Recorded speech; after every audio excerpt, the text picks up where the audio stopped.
ndabaramukije neza mwese abakunzi ba Nkund'Ijambo, ndabahaye ikaze. Nongeye gushima Imana yongeye kutugirira neza, yongeye kuduha aka karyo ko kuvuga ivyayo, ibihererwe icubahiro. Ndabashimiye mwebwe mwese mwaba mukurikirana izi nyigisho, bashasha ni ikaze. Urashobora kugira subscribe nimba uri mushasha, nimba utari bwayigire.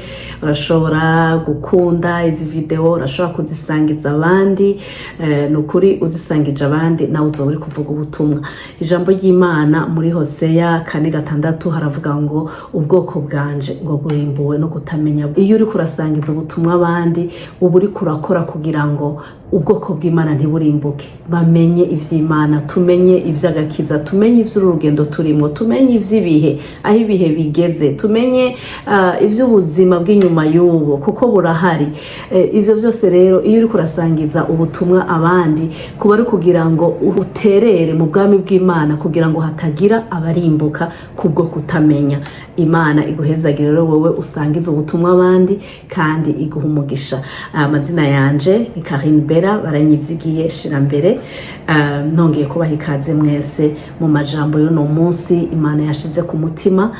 Imana iduhezagirane, Imana iduhana umugisha. Ndasoma mu gitabo Paulo yandikiye Abaroma igice ca 2, ndahera kuri 25 gushika kuri 29. Haravuga ngo kuko gukebwa kugira ico kukumarira iyo witondeye ivyagezwe, ariko iyo ucumuye ku vyagezwe gukebwa kwawe kuba gucitse ukudakebwa. None uwutakebwe niyitondera ibibwirishwe n'ivyagezwe, mbega kudakebwa kwiwe ni kuzomuharurwa ko nko gukebwa? Kandi uwutakebwe ku mubiri niyitondera ivyagezwe azogutsindisha wewe ucumura ku vyagezwe, ufise ivyandikishijwe indome zavyo no gukebwa. Kuko umuyuda wo ku rukoba atari we muyuda, kandi gukebwa ko ku mubiri atari ko gukebwa, ariko umuyuda wo ku mutima niwe muyuda, kandi gukebwa niko umutima, niko mu buryo bw'impwemu, atari uko mu buryo bw'ivyandikishijwe indome. Uwumeze atyo ntashimwa n'abantu, ariko ashimwa n'Imana. Imana ishimirwe ijambo ryayo. Uyu yari Paulo yari kwandikira abayuda. Ngerageje gusoma natahuye ko abayuda, abisirayeli bari babizi ko ari ubwoko bwatoranijwe, bari babizi ko ari ubwoko Imana yihitiyemo, Imana yitoranirije. Imana ishimwe ko natwe twahavuye tuba muri ubwo bwoko. Abisirayeli rero canke abayuda bari bazi yuko ivyanditswe, ivyagezwe vy'Imana aribo babihawe, babona yuko bibagira abagororotsi. Ariko Paulo yariko yigisha abayuda ababwira yuko nabo bashobora gucirwa kwiteka, nabo bashobora gutsindwa n'urubanza. Mu mirongo y'imbere arababwira ingene amabwirizwa y'Imana kuyamenya, ko badakwiye kwiyumvira yuko kuyamenya bizotuma badatsindwa n'urubanza kubw'ivyaha vyabo. Bari bazi yuko kumenya amabwirizwa y'Imana, kuba aribo bayahawe, kuba aribo bayafise, bari bazi yuko vyaheze bikwiye bitunganye, naho bokwicumurira, naho bokwigendera uko bashaka, atarubanza ruzobajako. Ariko Paulo ariko arababwira ati naho mwayamenye, naho mwamenye amabwirizwa y'Imana, kutayagenderamo, kudakora ivyo ababwira, kutubaha ivyo ijambo ry'Imana ribabwira, ivyo amabwirizwa y'Imana abategeka, ivyo onye naho mwabimenye ntibizotuma urubanza rutabatsinda, ntibizotuma ivyaha vyanyu bihanagurwa, muzotsindwa n'urubanza kubera ko mwamenye amabwirizwa ariko ntimwayagendeyemo. Aha anye rero dusomye Paulo yarababwiye ngo kuko gukebwa kugira ico kukumarira iyo witondeye ivyagezwe, ariko iyo ucumuye ku vyagezwe gukebwa kwawe kuba gucitse ukudakebwa. gukebwa canke circoncision ryari itegeko ry'Imana mu Bayuda mu Bisirayeli, ryari itegeko ry'Imana yari yarabahaye kuva kuri Aburahamu, ababwira yuko umwana amaze iminsi 8 avutse baca bamugira circoncision, baca bamukeba. Hanyuma Imana ibwira Aburahamu yuko ico onye iyo circoncision uko gukebwa arico kizoshiraho isezerano ryiwe n'abo bantu, ko arico kizokomeza isezerano ry'Imana nabo. Muyandi majambo baba biyeguriye Imana bagize circoncision, baba bihaye Imana. Hanyuma rero Abayuda hagera igihe babona yuko gukebwa birakwiye, bibagira abantu b'Imana, bibagira abagororotsi, birakwiye naho batokwitondera ivyagezwe vy'Imana, naho bogenda uko bashaka, naho bokora ivyo bashaka, birakwiye. Ariko ngaha Paulo arababwira ngo gukebwa kugira ico kukumarira iyo witondeye ivyagezwe. Imana Ishima, iyo witondeye ivyagezwe. Ariko iyo ucumuye ku vyagezwe, gukebwa kwawe kuba gucitse ukudakebwa. Yariko arabwira yuko naho hariho iryo sezerano hagati yabo n'Imana, naho biyeguriye Imana, naho ari ubwoko Imana yatoranije, un peuple élu, ntabwo bituma uko gukebwa kwabo cyangwa uko kuba baratoranijwe, ntabwo bituma ibyaha vyabo bihanagurika, ntabwo bituma bagendera mu vyaha uko bashatse, ntabwo bituma batubaha ivyagezwe vy'Imana, ntabwo bituma birongora uko bashaka. Arabwira ngo gukebwa kwanyu kutarimwo kubaha Imana, kutarimwo kugendera mu vyagezwe vy'Imana, kuzobatsinda. Ni kudakebwa, ntaco bimaze.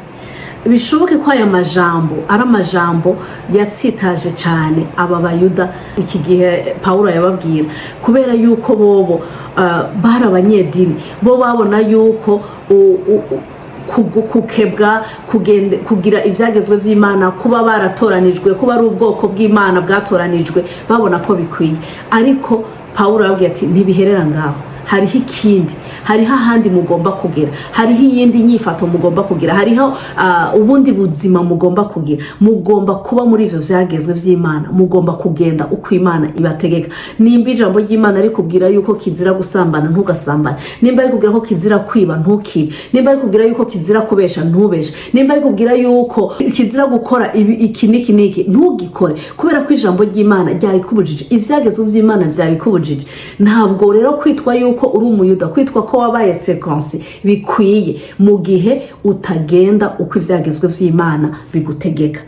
Imana idufashe cyane gose. Uno munsi naho rero iryo sezerano, iyo canke iyo covenant y'Imana n'abantu tuyironka biciye muri Kristo Yesu, tuyironka biciye mu kumwakira, tuyironka biciye mu kumwizera nk'umwami n'umukiza w'ubugingo bwacu. Ariko nanje mvuge nka Paulo, nanje mvuge nti ntabwo kwakira Yesu biguha right canke biguha uburenganzira bwo gukora ivyaha, biguha uburenganzira bwo kugenda uko Imana idashaka.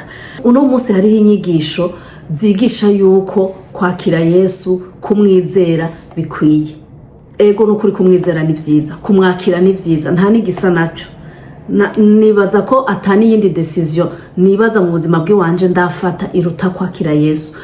Ariko ntabwo bigarukira ngaho, ntabwo bigarukira kumwizera gusa, ntabwo bigarukira kumugira mu buzima bwawe.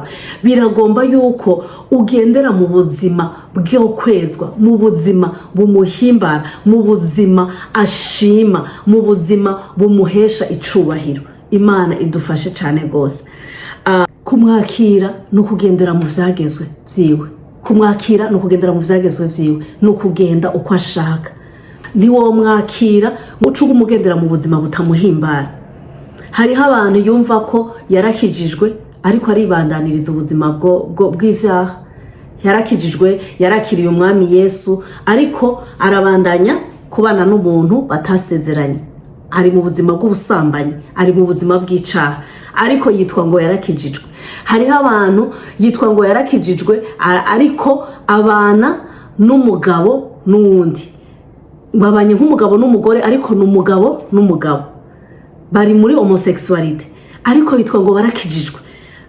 Abana n'umugore n'uwundi mugore bitwa ngo n'umugabo n'umugore ariko n'abagore gusa. mugango ngo barakiriye Yesu, ngo barakijijwe, ivyo biragatsindwa, biragahera mu izina rya Yesu.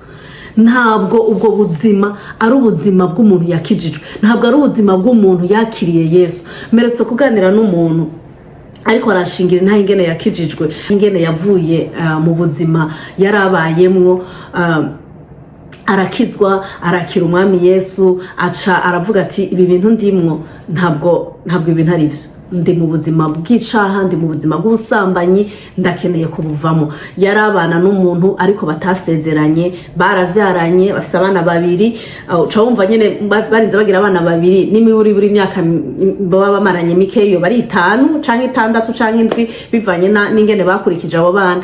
Ariko aravuga ati uko biri kose jewe nahisemwo guhinduka, nahisemwo gufata iyindi nzira, ndakeneye kuva muri ubu buzima, ndakeneye kwitandukanya n'ibinjana kure y'Imana. Aca asubira iwabo, avana n'umugabo aramubwira ati ariko ni wabitahura ugashaka yuko dusubirana, uzoze tubicire mu muco, tubicishe mu muco, duce mu nzira nziza, tubane dufise umugisha w'Imana. Asubira muhiri wawe. Urumva yuko hari igihe bigusaba gutanga ikiguzi gituma uboneka nk'umuntu atagira sanse muri community, bigutuma uboneka nk'umuntu muri societe w'igicibwa. Iyumvira uyu muntu ingene iwabo bashobora kuba baramwakiriye, iyumvira ingene abagenzi bashobora kumujija, iyumvira ingene ababanyi, inshuti bashobora kumujija, amajambo ashobora kuronka, iyumvire apera ashobora kuronka amwumvisha yuko yasaze, ibintu yakoze bidashoboka. Iyumvira iyo risk umuntu aba yafashe kubw'icubahiro c'Imana, kugira ngo aho Imana icubahiro. Ijambo ry'Imana ryatubwiye, turaza gusubiramo kuhasoma ivyo ngo ntibishimwa n'abantu, ngo ariko bishimwa n'Imana. Hari igihe dukora ibintu bidashimwa n'abantu ariko bishimwa n'Imana. Imana ishimwe cyane. Namubwiye nti nukuri bravo, ndagushimiye, wahisemwo neza, kuko waramaramaje, wahisemwo guhesha Imana icubahiro. Ndamubwira nti kandi Imana izokugirira neza, ko yashize imbere kubaha Imana, yashize imbere kugenda uko Imana ishaka. Nukuri Imana izomugirira neza. Rero hari igihe dutinya amaso y'abantu, tukabandanya turi muri bwa buzima, tukitwa ngo twarakijijwe, twarakiriye umwami Yesu, ariko tukabandanya turi muri bwa buzima budahimbara Imana, budahicubahira Imana, butagororotse imbere y'Imana. Ariko Imana yoyo ibishaka yuko nimba twarayizeye, nimba twarayakiriye, nimba iganjije mu buzima bwacu, twitandukanya n'ibitayicubahiro, tukagendera mu buzima bwejejwe, mu buzima bugororotse. Imana idufashe cyane kandi tugirire neza. 26 na 27 haravuga ngo none uwutakebwe niyitondera ibibwirijwe n'ivyagezwe, mbega kudakebwa kwiwe ni kuzomuharugwa ko nko gukebwa? Kandi uwutakebwe ku mubiri niyitondera ivyagezwe, azogutsindisha wowe ucumura ku vyagezwe, ufise ivyandikishijwe indome zavyo no gukebwa. Ngaha twibuke inkuru ya Yesu ku musaraba hamwe n'ibisuma bibiri canke ibisambo bibiri. Hariho kimwe cariko kirapinga Yesu, kimubwira ati mbega si wewe Yesu, none ko ari wewe ni witabare, ni wikize, natwe dukize. Ariko ikindi naco kiribuka yuko kiriko kizira ivyaha cakoze, kiriko kizira kutubaha ivyagezwe vy'Imana. Kiramubwira ngo wowe uri kuzira ivyo wakoze, wewe warivye, wowe uri gisambo, uri kuzira ivyo wakoze, ariko uyu unye n'umugororotse, uyu ntaco yakoze, mbega uyu ni harico ariko arazira. Aca hindukira Yesu aramubwira ati Yesu uranyibuka ni wagaruka kuzana ubwami bwawe, uranyibuka. Yesu aramubwira ngo no munsi nyene ngo tuzoba turi kumwe muri paradiso. Haleluya. Ngo no munsi nyene tuzoba turi kumwe muri paradiso. Uyo onye yari yahishuriwe ko ari kumwe n'umwami, yari yahishuriwe ko ari kumwe na umukiza vya, yari yahishuriwe ko ari kumwe n'uwaje kumucungura. Aravuga ngo mbabarira, uranyibuka, ntundeke ngo mpfe, ntundeke ngo ndimbuke. uca wumva amaherezo ya wa wundi wewe yarahonye yo yagiye mu mahonero kubera ko wewe ntiyatahuye, yarahushije akaryo yahawe ko kwihana, yarahushije akaryo yahawe ko kwitunganya. Imana idufashe cyane gose. Ngo rero ngo utakebwe ku mubiri ngo niyitondera ivyagezwe ngo azogutsindisha, wowe ucumura ku vyagezwe ufise ivyandikishijwe indome zavyo no gukebwa. Ngaruke hahandi Pawulo yababwira gukebwa sico gikomeye, gukebwa sico gihambaye.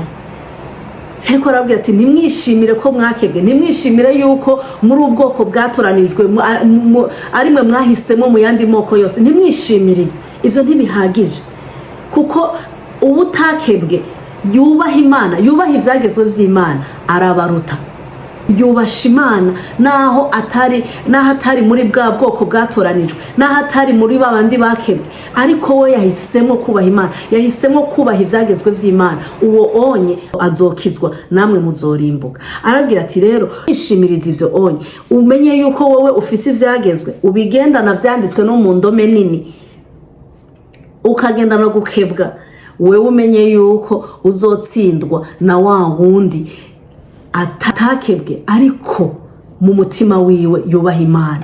Imana idushoboze cyane gose, Imana itugirire neza. 28 na 29 haravuga ngo kuko umuyuda 28 na 29 havuga ngo kuko umuyuda wo ku rukoba atari we muyuda, kandi gukebwa ko ku mubiri atari ko gukebwa, ariko umuyuda wo mu mutima niwe muyuda, kandi gukebwa niko umutima, niko mu buryo bw'impwemu, ariko atari uko mu buryo bw'ivyandikishijwe indome. Uwumeze atyo ntashimwa n'abantu, ariko ashimwa n'Imana. Haleluya, Imana ishimwe cyane. Inyigisho z'uno munsi nari nazise ngo gukebwa mu mutima niko kutugira abatunganye imbere y'Imana. Imana idufashe cyane gose, gukebwa mu mutima. Mu yandi majambo, agakiza sako ku mubiri, agakiza sako tubonesha amaso, agakiza sukuririmba neza mu majwi yose abantu bagafashwa. Hariho n'abantu baririmba abantu bagakira, hariho n'abantu baririmba abantu bakabohoka, ariko agakiza nikagarukira ngaho. Hariho abantu basengera n'abapfuye bakazuka, hariho abantu basengera ibimuga bikamuguruka, abantu bariko bararorera gutya live bigaragara. Hariho abantu bigisha abantu bakabohoka, abantu bagahinduka, bagahindukira, bakihana. Hariho abantu n'ukuri Imana yashize mu izo ngabire, ariko ntabwo bigarukira ngaho. Igikomeye ni mu mutima. Kubera ivyo wobikora bikagaragarira amaso y'abantu, wogira mega church, wokoresha ibikorane bikomeye, wokoranya abantu batagira uko bangana, ariko ivyo vyose kubikora muga mu mutima iwawe, hariya mu mutima hatakebwe, mu mutima hadatunganiye Imana, nukuri ivyo n'ubuhombe, ivyo onye n'ukunyagwa, ntacu bufise, nta na kimwe ubuzohembegwa imbere y'Imana, ivyo onye bibara ubusa. Imana idushoboze cyane gose. Turakeneye agakiza ko mu mutima, turakeneye guhinduka mu mutima, turakeneye kubaho mu vyagezwe vy'Imana, ukamenya ngo ijambo ry'Imana rimbwira uku, rimbuza iki, rinyemerera iki, ukakigenderamo uko nyene, kubera ko niko Imana ishaka ko tugenda, niko Imana ishaka ko tubaho. Imana itugirire neza. Woshobora kubesha abantu, ikinyoma kigafata, wokora ibintu inyuma byo kwerekana ko kijijwe bikagaragara cyane gose, ariko Imana ntiwoyibesha. Kandi Imana nikangwa n'ivyo ngaho inyuma, nikangwa nibigaragara inyuma, kuko ni benshi bo bishobora, ariko Imana iraba mu mutima, iraba hari indani. Mbega mu mutima ubitse yiki? Mbega amajambo uvuga ni yari hari indani mu mutima. Mbega uko kwezwa uvuga niko kuri hari indani mu mutima. Mbega izo ndirimbo uririmba nizo ziri hari indani mu mutima wawe. Mbega ubwo butumwa uvuga bwo kwihana ubwira abantu niko n'umutima wawe nibwo buriyo. Nawe umutima wawe urihanye, nawe umutima wawe uratunganye, nawe umutima wawe uragororotse. Imana idufashe, Imana itugirire neza. Reka turondere gushimwa n'Imana. Abantu bo gushima, bo guhayagiza, nukuri bo kuririmba, bo kora ibintu bitagira uko bingana kubera wewe. Ariko goba ari uruhombo cyane mu gihe Imana nayo itobiri kwiragushima gutyo. Mu gihe Imana nayo itobiri kwirakwishimira, itobiri kwirakunezererwa gutyo. Nama niyumvira ubuzima Yobu yarabayemo batumye Imana imushingira intahe. Imana ikibwirira Satani ngo wabonye umugororotsi wanje Yobu. Imana iribwira Satani ko Yobu ari umugororotsi wayo. Nama niyumvira ubwo buzima Yobu yarabayemo. Nama niyumvira uko kugororoka yarafise kwatumye Imana imushingira intahe kwa Satani. Iyumvire kwa Satani. Kandi Satani nawe nyene abiravye aravuga tujya anye yarananiye nta nano na hamwe no muca mugara mugira atariko ni kubera burya buntu bwose wamuhaye nibijya bintu wamukoreye raba waramuhezagiye wamugiriye neza bikore kurabe yuko urabe ko asubira kukubaha kujyanye na kuba. Ibintu vyose biramuva ko Yobu. Ibihute biramutera umubiri wose aramererwa nabi, ariko Yobu aguma yubaha Imana, aguma ashima Imana. Imana ikongera ikagaruka ikabwira Satani ngo nubu urabona ko akishima, nubu urabona ko akimpimbaza, nubu urabona ko akintazira, malgré ivyo wamukoreye byose nubu urabona ko akimvuga. Imana idufashe cyane rwose. Imana iduhe kubaho muri ubwo buzima, idushingira intahe, idushingira intahe imbere y'abantu. Imana irashingira intahe, idushingira intahe mu ngo zacu, idushingira intahe mu byo dukora, idushingira intahe mu buzi bwacu, idushingira intahe imbere ya Satani. Haleluya. Imana idufashe cyane rwose. Imana itugirire neza. Yarayo majambo no kuri Imana ikugirire neza. Wewe wumva utaramwakira, wewe wumva utaramwizera, wewe wumva utaragira ubwo busabane n'Imana, utarakira Yesu nk'umwami n'umukiza w'ubugingo bwawe, nukuri umwakire.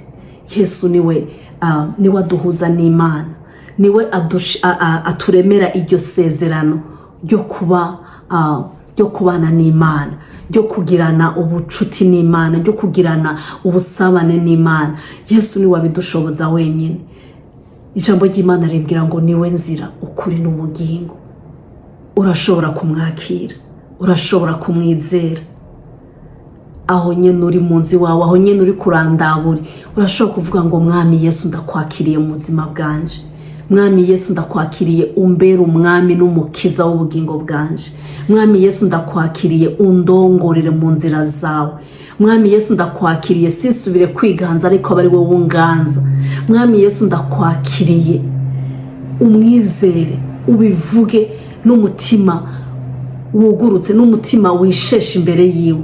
Ijambo ry'Imana mbahanyene mu gitabo c'Abaroma igice c'10 umurongo w'9 no w'10 haravuga ngo iwatura ko Yesu ari umwami n'umukiza, ngo ni wavyizera mu mutima wawe ko Imana yamuzuye imukuye mu bapfuye ngo uzokizwa, ngo kuko umutima ni wo umuntu yizeresha, ngo kandi akanwa niko yaturisha ngo akaronka gukizwa. Urashobora kubikora, urashobora kubikora muri uyu mwanya, urashobora kubikora kuri uyu musegonda, urashobora kumwizera ukamwakira mu mutima wawe, ukamwakira nk'umwami n'umukiza w'ubugingo bwawe, akaza akaganza mu buzima bwawe, akakurongorera mu nzira ziwe. Nawe ushobora kuba waramwakiriye ariko ugifise ibikuboshe, ugifise ibyo byase kutandukana navyo, ugifise ibyo ukigenderamo bitamuhimbara, ariko warakoze iryo sengesho ryo kumubwira ngo Mwami ndakwakiriye, ukabutemeye ko aba umwami mu bugingo bwawe, ukabutemeye ko ategeka, ukabutemeye yuko ari wakurongora mu nzira ziwe, ukabugifise ibyo wirongoramo. Uno musi usubira umubwire ngo Yesu ngwino usubire uganze mu buzima bwanje, ngwino usubire uba umwami mu buzima bwanje, ngwino usubire undongore mu buzima bwanje, ngwino usubire ugendane nanje, ngwino usubire untegeke, usubire wisengere iryo sengesho. Kandi Yesu aragushoboza, Yesu arakugirira neza, arashoboye n'umwami, nta kimunanira. Ayo majambo Yesu abaho umugisha, atugirire neza, aduhe gukebwa ko mu mutima, kuko ariko kumutunganira. Uko ku mubiri ntaco kuvuze, uyu mubiri ntuzoja mu ijuru, uyu mubiri ntuzobona Imana, ariko umutima hari indani niwe uzobona Imana. Reka rero turondere ko uriya mutima hari indani hamwe hazobona Imana, turondere ko vy'ukuri hejejwe hagendera mu buzima bwo kugororoka, kugira ngo nituzocirirwe ku rubanza, nituzocirirwe kwiteka. Imana ibahezagire. Ndarangije. Nizere ko hari umuntu afashijwe, nizere ko hari umuntu afashe decision uno munsi, nizere ko hari umuntu avuze ati ndarambiwe n'ubu buzima, nizere ko hari umuntu avuze ati ndakeneye kugendera mu buzima bw'umuco, nizere ko hari umuntu avuze ati ndakeneye kubohoka, ndakeneye uno munsi guhinduka. Kandi nukuri nimba wagize iryo sezerano n'Imana, izogushoboza, izogendana nawe muri vyose. Reka dusenge. Uhoraho Mana yo mwijuru, ndagushimiye amajambo yawe, ndaguhaye icubahiro. Wakoze kubana natwe Mana, wakoze kutuganiriza amajambo yongera kutubwira ubuzima buguhimbara, ubuzima ukunda, ubuzima buguha icubahiro.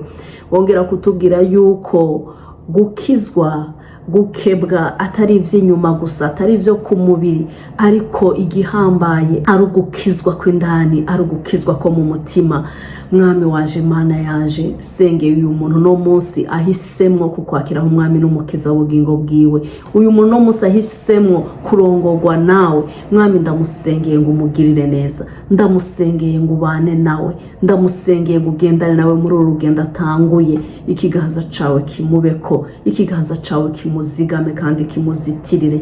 Ndasengera n'uyu mwami yari yarakwizeye, yari yarakwakiriye, ariko yaragifise ibimuboshe, yaragifise ibimubuza kukwegera kurusha, yaragifise ibimubuza kukugororokera, yaragifise ibimubuza kuronka ka gakiza k'indani, kwagukebwa ko mu mutima. Mwami ndamusengeye ngo umugirire neza, Mwami ndamusengeye ngo umugenderere, Mwami ndamusengeye ngo umwiyereke, Mwami ndamusengeye ngo umukize mu izina rya Yesu Kristo. Mwami waje, Mana yanje, ubane natwe Data, ugendane natwe, uduhe Mwami kugira imitima yo ikebwe, imitima iguhimbara, imitima iguha icubahiro, imitima igenda ukushaka. Urakoze Data wera ugororotse, ndagushimiye, ndaguha icubahiro kumvise gusenga kwacu, kandi kubikoze ni mu izina ryawe gira Yesu ndabisenze shima. Amen. Turarangije. Murakoze mwese. Yesu abaho umugisha. Tuzosubira ku munsi wa kabiri w'indwiza Imana ibishatse. Mwarahezagiwe. Shalom shalom.